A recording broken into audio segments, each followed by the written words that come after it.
It is my great pleasure today to be speaking to one of the most renowned actors and artists and directors of our time, someone who's been incredibly prolific for 4 decades, uh, who has risen to the very heights, won Best Actor at Cannes in France and the Academy Award for Best Actor, but has also been contributing to world peace and starting organizations to really promote individual development and peace around the planet.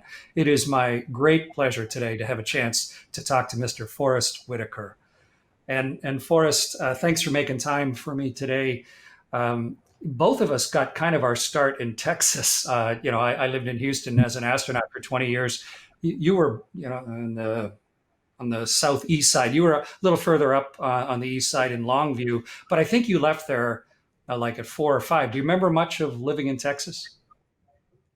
I remember Texas very well, but it was because my parents would go back every summer to visit my grandfather, my grandparents, and my relatives. And so I would spend every summer as I was growing up there with him, and I learned some of like the greatest lessons I have. From there, I remember the earth; it was really red and kind of iron infused, and like the fields that were around it. And my grandfather used to he'd get me to plow fields and stuff as a kid. Kind of influenced the way I thought about stuff later. Like I would plow a field like manually, and I'd be pushing it, push cart, and we'd finally get that done. And my grandfather would like tell me where to plant this, where to plant that, plant tomatoes here, plant watermelons there, and it really taught me something. I always tell that story to like the kids I work with later, about what you plant inside yourself is what you'll make grow. So it's like it's got a lot of memories and a lot of learnings that I got from there. You're lucky to be grounded not only in such a productive part of the world, but if there's one thing that may even stand out amongst all the remarkable things you've done, it's your work ethic. And did you get that from your grandpa or from your parents? Where did that come from? I think for my parents, my mom was working. She was raising us four kids. She was working and she was sending herself through school. She got two master's degrees. And she was doing all that all at the same time. And my father, he was working like three jobs, trying to get a better job and move us up. He moved us there to move us up. And I guess later I realized that I was following the same track, that I was always working all the time. I didn't realize it was because of the influence until one day I like said, oh my God, I'm doing what my parents did. Well, I think that's probably the biggest compliment we can give our parents is to mold ourselves after the values that they gave us. And that path you talked about, um, you moved to South Central LA with your family, and then you were going to what, Palisades High. But as I understand it, your career sort of went from football, but then to music, and that led you into drama, which led you into acting, and then you studied acting extensively. So kind of an interesting trajectory of work, sort of like your grandpa in the fields, to take the original seeds and help them cultivate and grow. But how did that path actually unfold for you to go all the way from a football player at Palisades High right through to standing on the stage at the Academy Awards? Um, I started football late, actually. I didn't get to play Pop Warner because I was always a little too heavy to get to play with my kid group, my age group and stuff. So I really started football when I was in college. In high school, in the 10th grade, and got a chance to play varsity that year, and our team like went to the city championships, and we were so it was like a big part of what I was doing when I was in high school. But at the same time, I was like interested in music because I had been playing the baritone horn and different things and singing. So I started to sing with the magical group in school. And the magical group in school like asked me if I would audition for the play, which was a musical, and I got in the musical. And so then as things went along, and as I decided that football wasn't my path, um, I ended up like studying music. And then music itself, doing my first light opera, actually got me an agent as an actor. So it was all like interwoven in some kind of weird way. And is the character that you play in an opera, that can be quite over dramatized, but you have found such an effective way to bring characters to life, as you've really learned in your and you're developing capabilities as an actor until you've topped the world at it. But I know nothing about it. I've never acted. I was in one high school play, and I played like second butler, and that was as good as it was ever going to get for me. But for you, there's like a contrast between finding a character and then being a character. And I could never make the bridge. But for you, how do you go through that process? How have you learned to do that and perfected it so well? And I think they're working simultaneously. In a way, you're looking at a character when you're trying to find a character. You're like trying to find them in yourself. In a way, you're taking a deep dive into yourself to find like the particle of yourself that is that. And so you explore by like looking at the person and taking away the different scenarios that have happened in their lives, emotions, happiness, pains, joys, whatever they might be, jobs, loves. And you get down to the bottom of it, and there you'll find a light, kind of like a little pilot light, what fuels them, and that's the thing that connects them to you. That's when you found it inside of yourself. So finding and being are kind of simultaneous. It's like just an unveiling of that part of yourself, that deeper connection to that person that's a part of you. And one of the greatest roles you've portrayed was one of the great musicians, Charlie Parker, Yardbird, in the movie called Bird. Um, you had to learn to play saxophone for that. I understand you originally had kind of a broken saxophone. It's almost like a metaphor for what you just said. But how can you just learn to play saxophone as well as you did? I mean, that would be beyond most people. How do you drive yourself to be able to do that? What was it like learning saxophone to then be able to portray Charlie Parker? It was funny because when I got the job, I ran out right away to a pawn shop and I bought a sax. And so for a number of weeks, I was playing on it, couldn't make a good sound out of it. And finally, I started to get a little better sound out of it. And then they like introduced me to the guy who was going to coach me, Lenny Niehaus, who was going to coach me how to play the saxophone. And then he gave me his sax, and he told me the sax I had was broken, and he was surprised I could make any sound out of it. But what happened was when I got the right sax, I was able to make some really melodious kind of sounds out of it because I had been trying so hard to figure out how to do that. So that was a part of it, and I guess learning the sax was really interesting for me for the character because I was trying to equate like the songs that he was playing with the time in his life and the emotional things that had happened in his life during that time. And so each song was almost like each note, each word, each sound was me saying a different thing. So it became like an emotional palette for me. It was like almost like me talking. And that's where I kind of like equated why I needed to play those notes because that's what I needed to say. And I worked really hard at being able to like emulate that, you know, and it stored itself emotionally for me and the character too. And the rest is just the part as it stands. And he lived such a gifted and troubled life. I mean, he died so young of all of the medical complications he ended up with. I think he died like 34, 35 years old. That must have been not, I mean, portraying him must have been almost as hard as playing a broken saxophone for you. It was tough, you know. Actually, it was one of the few characters. There's been a couple that you wake up and you don't really want to go on, even like when you're living in that kind of thought process all the time, um, and the kind of sacrifices you do to be able to get to it. I remember like talking about his death. Um, I had been going to be shooting his death scene, and I didn't sleep. I chose not to sleep for a number of days to Um, do that scene. And so I went in, and Clint was there, and set me up on the couch to like lay down, and initially I didn't realize it, but I fell asleep, and I got woken up, and I looked up, and this really nice guy, he seemed like really nice, he's smiling at me.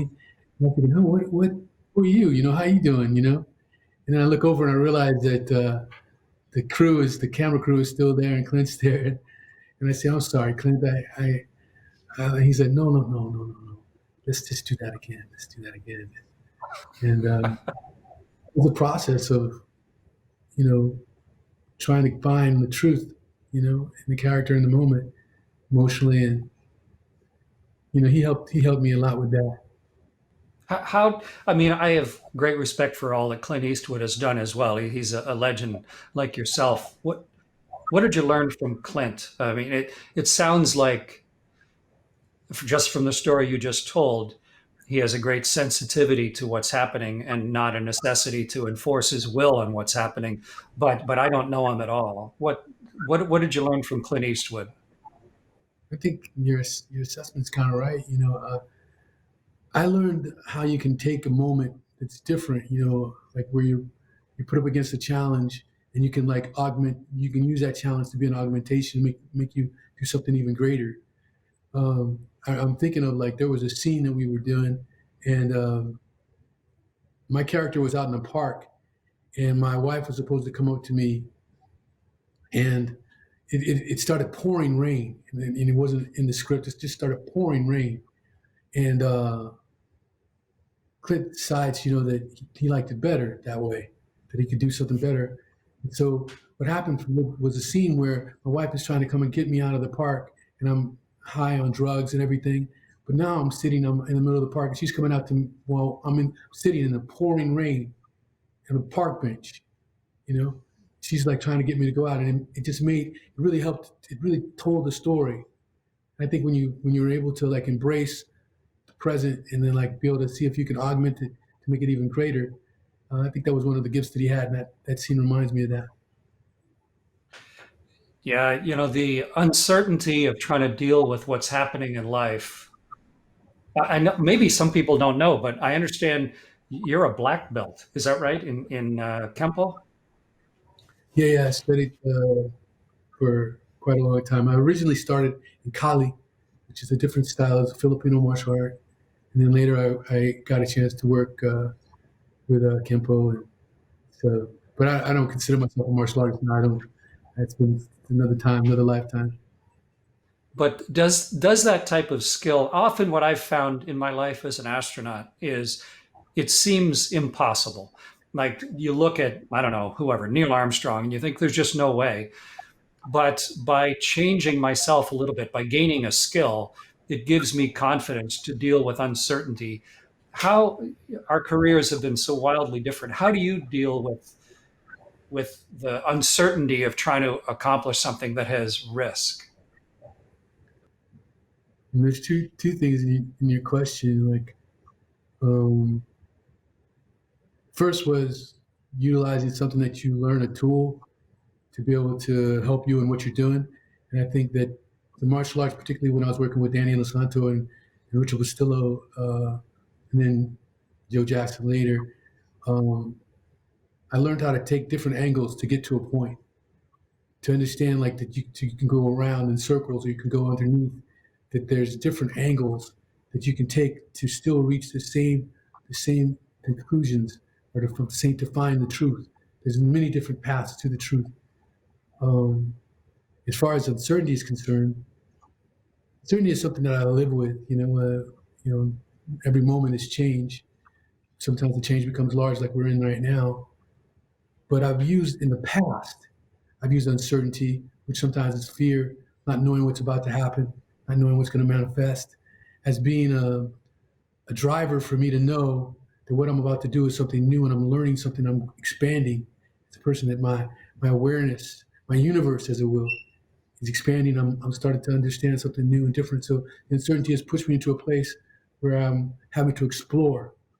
And through that exploration, usually I grow.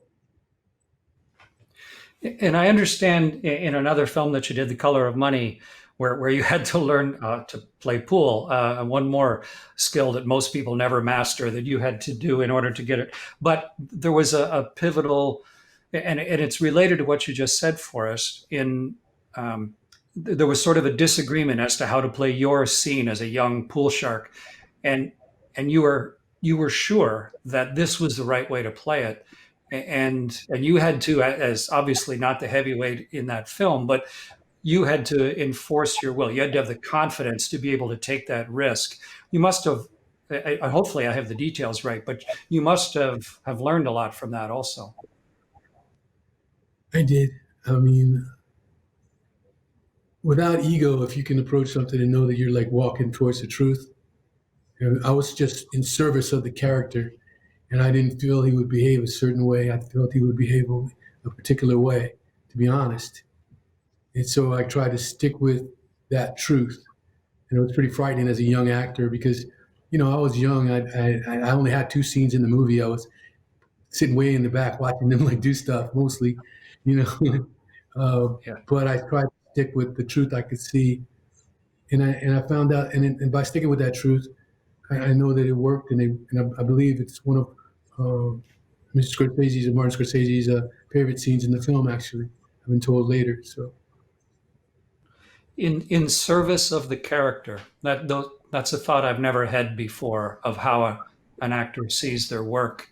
Uh, the necessity to see it that way, so that you know that you're bringing that to life. That makes me think about it differently.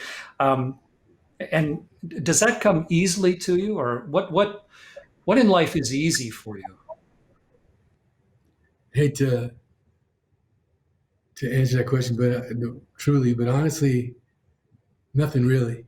You know, I don't think I think I have to work at mostly everything I do. I mean, just now that doesn't mean there's not moments of transcendence where like things are flowing and things feel good. But on a whole, like as an actor, I put in hundreds and hundreds and hundreds of thousands of hours to like do something. I think when the beginning of my career, they give me one line, I would spend like weeks just trying to figure out how to say it. You know, so it wasn't like see it appeared effortless, but really I was always working at whatever it might be, whether it be like it could be any number of things. I think I wish I had an answer that was more easy, that it was like easy for me to do stuff, but it wasn't easy. It was like a challenge, and it's through the challenge that I was able to achieve something. And if I like focused hard enough and I cared enough, then something special might happen from it. And That's got to be a really valuable thought when you're dealing with young kids all around the world now as well. But Forrest, you had what would be most people's sort of dream of being in Star Wars, in a Star Wars movie. But do I have it right that you've always been sort of a science fiction fan and maybe even a Star Trek fan? yeah, and it's great to meet you too. Like to meet an astronaut. And sit and talk, and think about the outer space. Yeah, I guess in some ways I'm a Trekkie. I mean, I've looked at all of them, the Deep Space Nines, the Voyagers, the New Generation, all of them, Star Wars. I guess it's always had like a somewhat of a fascination. I mean, one, you get to explore story and subjects, like racial issues, gender issues, all kinds of things. When another person is an alien, it's easier for you to like accept it. But I think the process of going into new territory and continuing to expand was always interesting to me. Like, is it the universe were an orange and it's whole and complete, but there's this that thing when it has a thought that makes it continue to expand, and so the universe keeps telling us that we have to keep going. We think we understand it, but there's more because it continues to grow. Our perception of it continues to grow. Our movements continue to grow, and we know that's happening. And I think there's something really special. I think sci-fi is interesting to me because they're continuing to expand and they're generally continue to explore and generally realizing like that the laws may change, that things may even invert themselves. But it's a new thing to know. It's a new thing to grow from. Would you want to fly in space, Forrest? Yeah, that would be pretty. Wow, you got me there. That'd be amazing. That'd be amazing to see. I think it would be amazing experience to experience outer space and to feel that. And you would have to explain it to me. I mean, I guess I could learn from you telling me what it's like. Yeah, it is magnificent to go around the world every 90 minutes and see the whole planet as one place and to fly your spaceship through the northern lights, things like that. It's a magical experience. Just seeing all of the different parts of the world, all the regions, um, all in the time it takes, to eat a dinner in a restaurant. It really shrinks the world down to, I think, to a useful proportion. I think it's a really healthy perspective. You've said something for us. You've said in order to understand or portray characters, you regionalize them, and I'd never really thought of that before. But with your background, if you are portraying yourself, how could you regionalize yourself? How would you portray Forest Whitaker in a film? Someone who's open to see and to know, not judgmental, particularly about people or things. Um, and in some ways, an explorer of the human condition.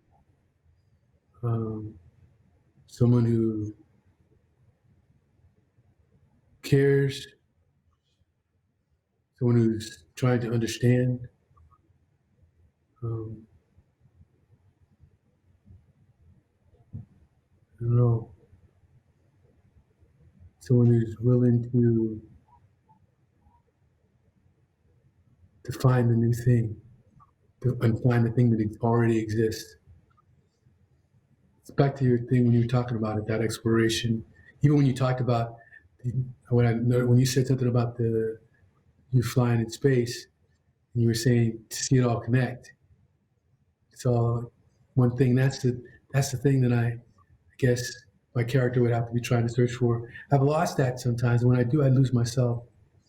When I lose my purpose on why I search for the characters and the truths in the character, or when I lose my direction on purpose, I get lost. When I'm lost, it's anyway. It sounds sort of like your grandpa would be proud of that, what you just said. You talk about regionalizing, but that really sounds like where you're from, the stuff you learned in East Texas as that summertime with your grandpa growing vegetables. You're a vegetarian, is that right, Forrest? Yeah, yeah. I've been for a long time, for Why did you? decades. I mean, not everyone has a choice as to what they eat to a large degree. Why did you choose that? I was working. I had been working really hard, just going from project to project to project, and my sister found a place for me to go to and rest, which is a place where they were fasting and resting. And I went there and I fasted on distilled water for like 30 days. And I, during the process of just rest, sleeping, and then going in and reading, and they would have these courses about what was happening to the world, how the world was being affected by different methanes and different things of that nature. Um, and what was good. And I saw people who were coming in with cancer, they were now leaving without it because they switched their eating patterns and stuff. And so I guess all this information and new knowledge, Diet for a New America was one of the things that had just come out at that time. And I um, I just made a decision to flip it, and switch it over. So I did. Hmm. And I told myself, this is interesting. I said to the guy, his name was Dr. Goldhammer, I said, I'll never be able to get my mom and my dad here. And you know what? They ended up there. They were they Really? were looking at they had some health stuff, and they ended up going there, and they started going a bunch of times and switched to flip their diets. For their health and for their well-being, and of course, there's humanitarian reasons as well. But That's nice. And to me, I'm always looking, if I think something is a good idea and important, how can I influence myself first and then maybe think about my loved ones and my circle of friends and, see if maybe some of these ideas could influence people even beyond my particular circle. But you've also dealt with war and conflict in a lot of your artwork and as well as in your personal life. But you had I think a cousin or an uncle who fought in Vietnam and who never really recovered. Yeah, and it's not somebody that I know. I've just read about it. But how did that affect you? it was pretty devastating. I was close to my cousin, and we used to even share a room in my mom's house. He went away as a hero, in a sense. We see him in the uniform and stuff, going off to war. But the Vietnam War, like, paid a big toll on him. I mean, the things that happened to him when he was there, like, shifted his mind, and course, the nation wasn't really supportive of those particular veterans when they came back. So it like forced him to like be lost, and to he became an alcoholic and struggling, and to this day, a struggle because of it. It was it was really there's a number of things that happened. That was when I was in South Central. Um, that was one of the incidents that happened that really affected my life. Made me There was a period of time where I was going from movie to movie just to try to see if I could understand that. I've probably done like maybe three or four movies on Vietnam, different perspectives, whether it be Good Morning Vietnam or The Green Dragon, which is from the Vietnamese refugees' point of view, or I played a vet in Jason's Lyric, who's been damaged, who's kind of abusive to his family. And I was just trying to utilize the research and the work that I would have to do to understand those people to hopefully help me understand it more in life. That was something, and I guess we gained some kind of decent understanding of war. When we was doing platoon, we had to go through jungle warfare training. So we did that for a number of weeks, and we got there and they gave us a shovel. They told us to dig. They said, "This is the hole you'll sleep in for the next couple of weeks. Here's two rats. Here's your canteen." And even though it's simulated and it's not anywhere close to what people must experience in real life to lose their real friends, you start to see people like deteriorate and start to do things into each other and they would never do before. And you realize the capacity that each one of us has of put in certain circumstances. In that case, we were put in the circumstances of not having much food, always in the heat of 117 degrees almost, being forced to sleep 2 hours up, 2 hours down. And that creates a certain thing. But you start to realize that we're all capable of things that we don't realize, that that put in the certain circumstances with certain experiences, we could conduct and do things that we would think we would never do. So that taught me. There's a lot of things that happened I think when I was growing up as a kid in South Central that uh, helped me understand, or like helped me at least question some things and have influenced my life. The role that you played of Idi Amin in The Last King of Scotland was perhaps your most celebrated role, the one that you won Best Actor and Academy Awards for. It sounds to me like what you learned from your cousin, and maybe what you learned empathetically through the training that you did in order to be in platoon. They must have given you a different insight into the soldier that turned into the despot that was Idi Amin. Yeah, I mean, with him, I did so much research before I left. First, I wanted to figure out how to speak Kiswahili as much as I could, because language and the words, the computerized version of computerized kind of effect it has on our being changes you. So I needed to understand how to look at English being my second language, and I went up to he spoke Kakwa, and I went up to his village up in the north, Arua, and I got to meet with his brother and sisters, and I just slowly, with meeting generals and people who had been harmed by him and stuff, started to formulate parts of a person. I mean, and trying to understand the psychology of like somebody who had in, who was rewarded for brutality in a way in the Mau Mau Wars, and who was like chosen to become like the president, because he wanted of manipulation and stuff. And then when he breaks that and decides to like take his own power, it was really a big journey, to sort of grasp that. And it taught me that, and so many different things, as well as kind of introduced me, was an introduction into me moving into a more global sort of social work. At some point during the filming, while you're in Uganda, you went to a little town called Masindi, if I'm saying it right, where there's a school called Hope North. And maybe that's part of that process you just referred to for us, but how did it come about that you visited that school? Well, the guy, his name is Sam Okello, who was teaching me how to do the dances, the war dances of his tribe, and Ocholi. And he had an orphanage up in the north, Kiriondongo on Masindi.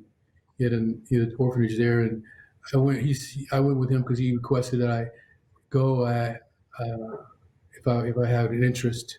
So I went up to the place Hope North, and that was the first time I met with child soldiers. Like where I sat down with them and talked and tried to understand what was going on with them. And inside of their eyes, I kind of recognized the similarity between like some of the gang members that I had known back in the States, and was just a certain look. And I decided to start working with them. So I started working with them at Hope North, and getting the library, getting the wells dug. My daughters like gave the first computers to create the first computer lab there. They gave up their computers for that, and I just started to immerse myself in it. And then from that, the UN asked me if I would speak about what I was learning there. Instead, I took a video and started to interview some of the youth so they could talk for themselves. And I brought that tape to the UN, and they had asked me to work as a goodwill ambassador. And I started to work there as a goodwill ambassador for a little bit, but I realized that there was more I wanted to do on the ground. And so I decided to start an organization. It was called Whitaker Peace and Development Initiative, which was working to empower youths in areas of conflict to become mediators and bring businesses, social entrepreneurs into their community and stuff. So I started that actually 2012, and it's been going on for about 10 years now. And when you stood up to receive your Oscar for being the best actor, you spoke of connecting to everyone and creating a new reality. And to me, it sounds like the Whitaker Peace and Development Initiative is very much not only in the role that you portrayed, but in how you're starting or decided to shift and conduct your life. And I really commend you for it, for us to be able to find new challenges like that in service of others. But it must be doubly difficult now with what's going on with COVID. It's grown to quite a large organization, the initiative. But I read that just last month, you had 120 trainees in Tijuana, just across into Mexico, graduate from one of your vocational training courses. So there's obvious very good things going on with your initiative. But what sort of troubles are you facing here? I'm sure a lot of people are also, but with trying to do good in amongst all the strictures of COVID. And there's been like restrictions of some of our face-to-face work. It's been really interesting because what we do is we train these youths in like four different things: conflict resolution, life skills, computer technology, and entrepreneurship. And then they go back into their communities and like they train their communities and decide to develop and build businesses for their community. So they've been like working inside of the communities. So instead, what happened was during this COVID outbreak, in a number of our areas where we're working, like in Uganda and South Sudan, the youth realized that the communities that they have been living in and working in are disenfranchised. They don't have any way of getting to know the knowledge to be able to protect themselves from the COVID virus. So they wanted to take on the task, being like frontline workers, to going in to train the community and help the community. So actually, they took the skills that they know and went out and applied them in a different terrain. Like some of them, like I think would have like went to like 5,000, 6,000 homes to educate people, gave out tens of thousands of masks, create these tippy taps. They're like things that you wash your hands with, like you turn over and you can wash your hands with. And so they did that and went and educated and informed people. So um, it's really been interesting how that's going. I mean, I think it's affected some of our work in the U.S. because we're in 5 countries. We're in Uganda, South Sudan, South Africa, Mexico, and in Los Angeles in the inner city school district. And we've been working there in a different way and trying to expand our online presence. Our presence in Tijuana has been working pretty well. They aren't out like they are in South Sudan and Uganda. They're like working all from home remotely. They're teaching, and they've been able to open up the doors for people who didn't have access and now have time to have access to learning. So we've been teaching in Chiapas, say the teachers more about technology. Hundreds of them have been going through our program. So there's been a lot of different movement, a lot of different movement. It's wonderful to hear the enthusiasm and the passion that's in your voice when you're talking about the work that the Whitaker Peace and Development Initiative is doing. And if you look at the goals that you just listed, those four goals for it, they're a really vital subset of the Sustainable Development Goals that the United Nations has put together. I really commend you for it because it's just so important to try and have peace as a fundamental precept of what people can expect in their lives. It's you can easily take it for granted depending where you grew up, and and it's so important for the full development of a human being. The fact that you are teaching conflict resolution as a basic life skill, where so many people never get that opportunity. It's a terrific part of the journey through your life that you're up to. But we're just about out of time, Forrest. I did want to ask you just one last question, and then we have a young guest that I'm going to ask to come in, and she'll ask you a couple tough questions as well. But um, life to me is all about what am I going to do next? You know, I love the things that I've done so far, and in different ways, you and I have been rewarded for our lives so far. But to me, what's always interesting is what's the new stuff and what is interesting in the future. What challenges are there? So just as the last question for me, how do you find new challenges, and what are you going to do next? Well, I guess with new challenges, I try to stay sensitive to what's going on around me and see where I can contribute. Um, I think one of the things that's really been important to me, and I've been when I talked about those four tenets that we teach, one of them is life skills. Well, that's more around trauma, and so I think it's really important and a really big thing to. So right now, I've been going out to different people to try to create a trauma core, or we call it restore. A core of people that are trained that go into the communities to be able to help people with trauma. Right now, we have like trauma, like in the worldwide trauma. There's trauma everywhere anyway, in life. But of course, with COVID and some of the issues with race relations and trauma has become magnified in such a deep way. And so, as a goal, I want to do that. I haven't been able to raise the funds for it, but I'll continue to work on it, and hopefully, it'll be able to manifest itself and contribute. It sounds like a good to have challenges in front of you that are deep to the passion of your heart. And the way that you're conducting your life is admirable, sir. Um, if you have a few more minutes, I would like we have a young lady who's going to join us. Her name is Regally Mackey. She's a grade 12 student. She's in Kingston, Ontario, Canada, just on the north side of Lake Ontario, there above upstate New York. Um, she's not originally from Kingston, although she's there with her family now. She's actually from way in the north, right up on Ungava Bay, in a small town called Kuujjuaq.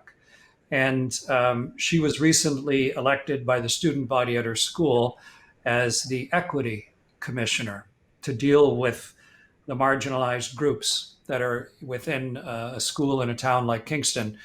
I'm sure teaching some of those same life skills and the necessity to be able to resolve conflict, just as you're doing worldwide with your initiative.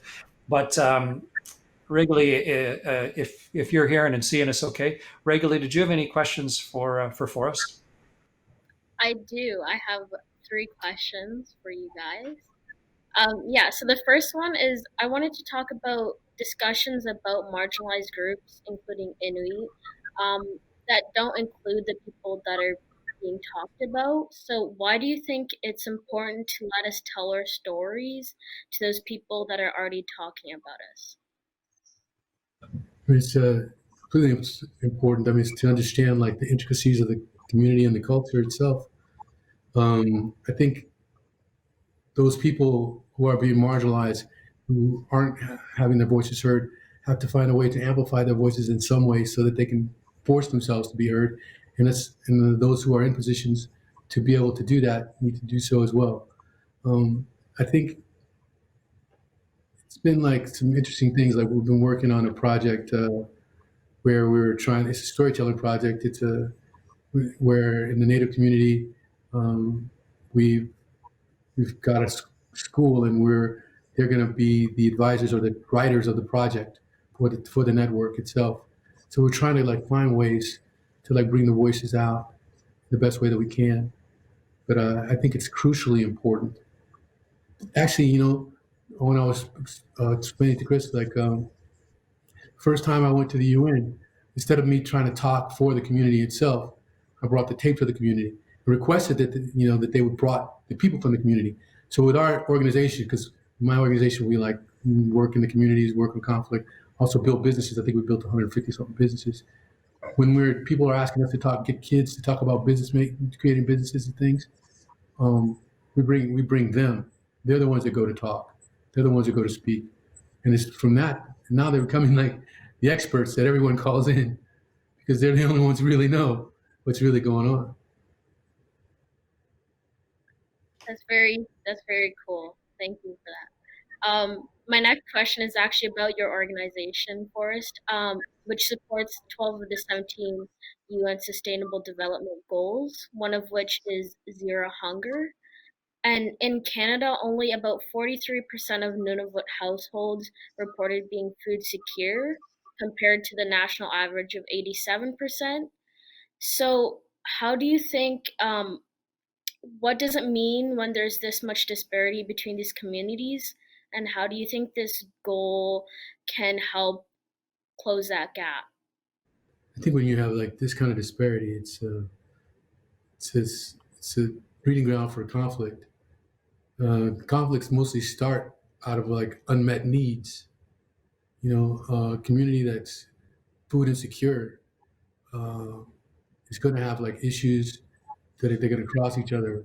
With frustration, with the anger, with the loss, with the lack of health care, proper, all these things are going to compound themselves on the community. Um, I think again, it's an advocacy issue where people have to go and try to force themselves to be heard on different levels. I think now some forms of protest are necessary too to be able to like have your voices heard. Because what you're talking about is really profound. Uh, that much food insecurity, it's just not acceptable. It's just not. Yeah. So, the last thing I would like to discuss with the both of you is the Black Lives Matter movement. It's very clear that change needs to happen systemically in both the United States and in Canada and around the world. But as an individual, it can be hard to know how you can help create change. So, what is your advice to young people who want to create change in their community, in their country, and even globally? Well, I mean, I think one of the first things that's really important is for the youth to be able to sit down in contemplation to know exactly what they are feeling or what they want to have happen. Then they should go ahead and utilize the tools that are given to everyone right now. Well, not everyone. Everyone doesn't have computers, but that a lot of us have like the possibility to be able to amplify our voices around the subject and the topic online and in different communities. Then once you in those communities, then you need to find out the community that like services what you want, the people, the organizations that are in alignment with what you're wanting to do, and to contact them and deal with them, try to be a part of them. And if they don't have a chapter in where you are, offer to even create a chapter in your own communities to be able to work with them. And then take that action out. And like when you've got that choice made and you've got your strength built to go ahead and make your voices heard, either online or physically in the real world. I hope that helped a little bit. Yes, very much so. Thank you. Yeah, those are really penetrating and spot on questions, I think, regularly. To me, it's so important to have an understanding of the goals that you want to accomplish, like set it in the distance as your sort of your guideline for how to choose what to do next. This is truly what I want all of my actions to try and support. and it's going to help me choose what I'm going to do next. But then try and become as informed as you can. Try and gather the opinions of others. Don't think that everything can just change in an instant. The institutions, as imperfect as they are the ones that structure lives, and try and find interim steps, both in your own development, but of course in the change of society and culture that can address the issues that are important to you.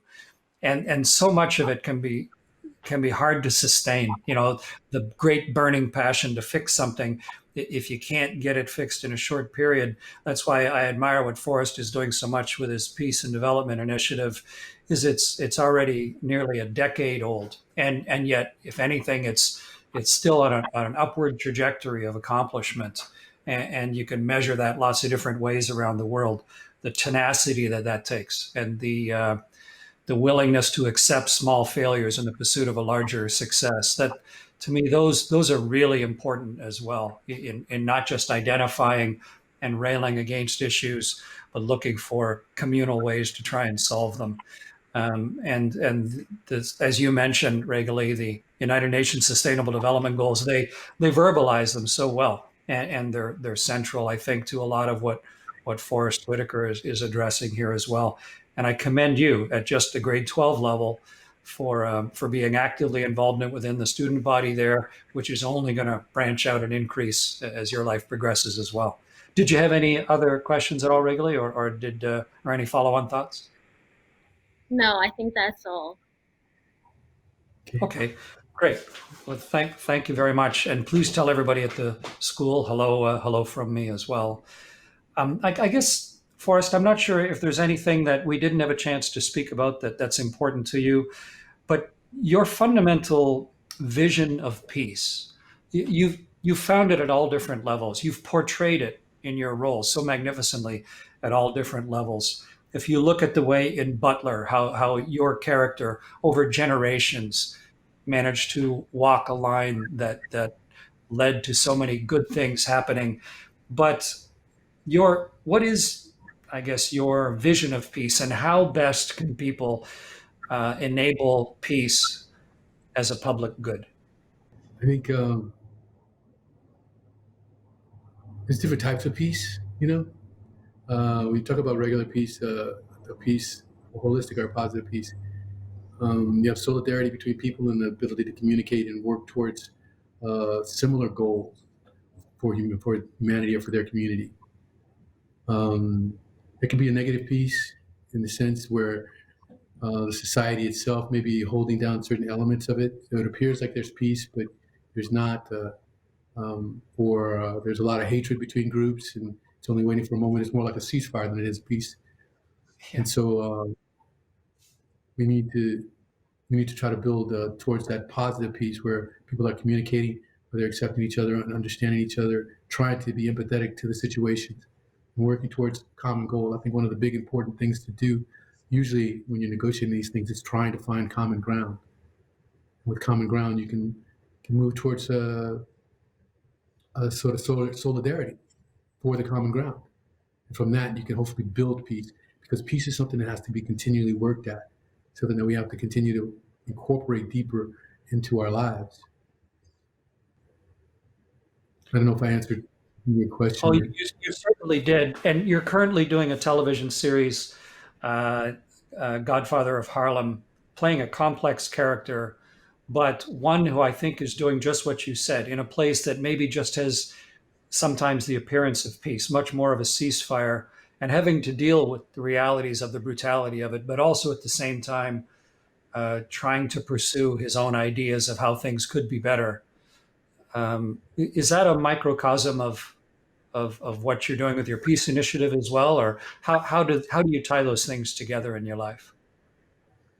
I think by the messaging that we're trying to do, I mean, in that case of the show, Godfather of Harlem, we're we're looking at like basically three elements with like the criminality, the politics or the political situation, you know, and financial one, you know.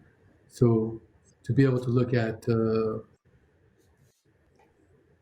these things and how they interwork with each other in order to be able to build a society and like things that go along with it, and why people make choices that they're making in their lives to become, this character I play, Bobby Johnson, he had only the opportunity to become, that's what he thought he could do to transform his life and to be able to reach the American dream.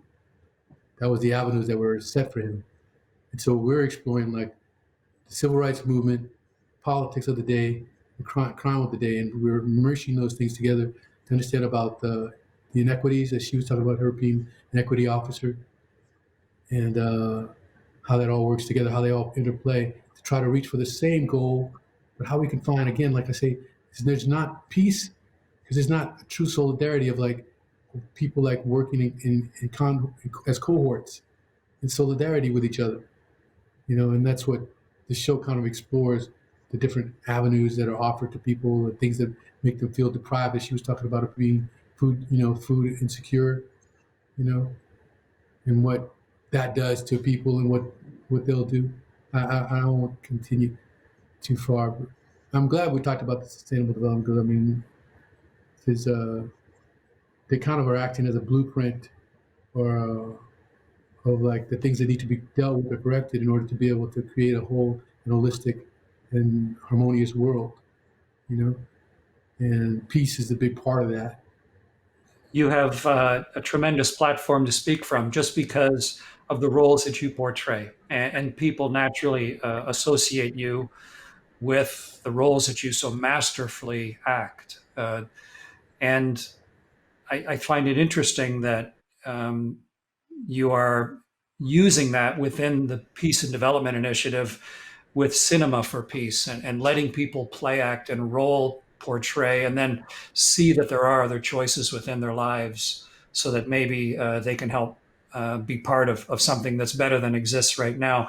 Just as a last word for us before the clock hits midnight here. Um, what is your advice to youth in America today, or youth worldwide? It's obviously a subset of what you're doing with the initiatives you're involved in, but how as an actor and as such a proud and thoughtful man, what advice would you give them? One, to recognize that they have the capacity to change their environments, that their individual power is greater than they realize, and that they can utilize it to move forward with their goals. And two, for them to like recognize that in this time, it's a time also of reflection and understanding. It's a time to be able to try to figure out what it is that you stand for and what you live in, what you perish for, and then to be able to recognize through, like as we talk about in the SDGs, number 17, partnership, that you need to be able to coalesce and to work with others and other individuals to be able to help you achieve your goals. That it's like the proverb, one hand needs the other, and to wash itself. And so I think would they take those goals in mind and then decide to take action from them after getting, as you said, the information and understanding to be able to do so. There's a power in it. From that, you can do anything. There, here's a story. One of our youths in the village in South Sudan, there's been a civil war there for a long time. So one of the youths that we trained found out that the militia had moved itself into one of the local schools and they had set up camp there. So he alone, after discussing it first with the elders of his community, went there, protested, and talked to them, and was able to talk them into leaving this school, giving it back to the students that were waiting there. So it's that kind of action. This one individual did this. Of course, he had the support of others in the village, but he made that choice. Like we all know that picture of Tiananmen Square where we have the one individual standing in front of a tank, but it's even more so now. I think that one individual can influence millions and millions of people just by their actions and their choices. And hopefully you'll make the right actions and the right choices that will bring us towards a more positive society. People often say that you meet famous people and you meet your heroes at peril because you're going to be disappointed and they won't be the people that you wish they would have been.